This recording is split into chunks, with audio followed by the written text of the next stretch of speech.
Base makeup হোক বা eye makeup সবাই কিন্তু তার নিজের প্রেফারেন্স অনুযায়ী ভিন্ন ভিন্ন টেকনিকে মেকআপ করে থাকেন। যেমন স্মোকি আই লুক করার ক্ষেত্রে কেউ ডার্কার শেড দিয়ে ট্রানজিশন করা স্টার্ট করেন, আবার কেউ লাইটার শেড দিয়ে। হ্যালো ভিউয়ার্স, আমি তামান্না রহমান। আজকে আমার দু চোখে দুটো টেকনিক ফলো করেই আমি স্মোকি আই লুক ক্রিয়েট করে দেখাবো।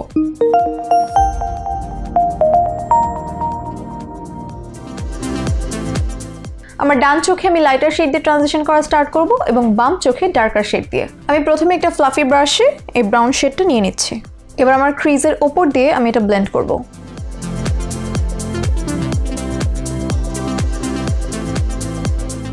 আইশ্যাডো বেস হিসেবে আজকে আমি একটা কনসিলার অ্যাপ্লাই করেছি।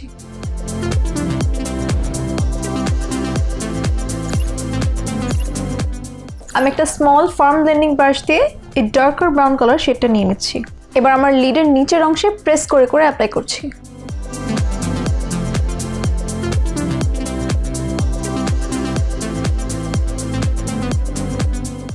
ডার্কার শেড দিয়ে ট্রানজিশন করা স্টার্ট করলে অবশ্যই আমাদের ক্রিজের নিচে অ্যাপ্লাই করতে হবে। আমরা ডার্কার শেড যখন আমাদের ক্রিজের ওপর দিয়ে অ্যাপ্লাই করা স্টার্ট করব তখন এটা ব্লেন্ড করা খুবই টাফ হয়ে যাবে। একটা স্মোকড আউট ইফেক্ট পাওয়ার জন্য আমি সার্কুলার মোশনে ব্লেন্ড করছি।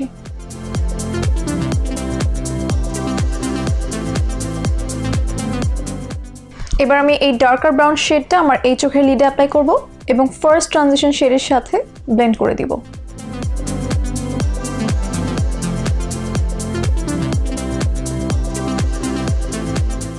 এবার এই চোখে আমি যে শেডটা দিয়ে ট্রানজিশন করা স্টার্ট করেছিলাম, দ্যাট ইজ লাইটার ব্রাউন, সেটা আমি এপাশে লিডের উপর দিয়ে অ্যাপ্লাই করা স্টার্ট করব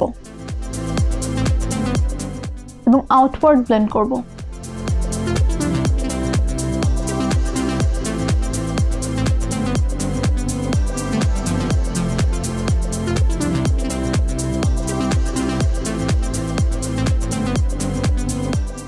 এবার একটা অ্যাঙ্গেল ব্রাশ দিয়ে আমার ল্যাশ লাইন বরাবর আমি একটা ব্ল্যাক কালার আইশ্যাডো অ্যাপ্লাই করব।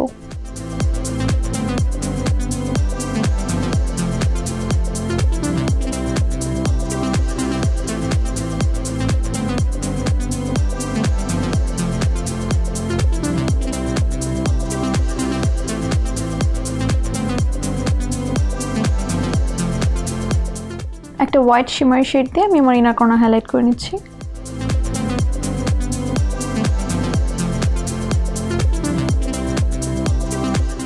এবার মাস্কারা অ্যাপ্লাই করে নিচ্ছি।